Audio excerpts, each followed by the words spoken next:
How to create checklists in Todoist. Need a simple checklist for errands or routines? Here's how to build one in Todoist. So first, open the project where you want your checklist. So from here, go ahead and click on this add section.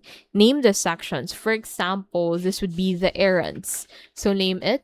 And then you can also add a description for this. Click on add section. And then under that, you can go ahead and add tasks. And then this would serve as the checklist for you. So once you have done each of these tasks, you can go ahead and click on this check button to remove it from your list. And that is how to create checklists in Todoist.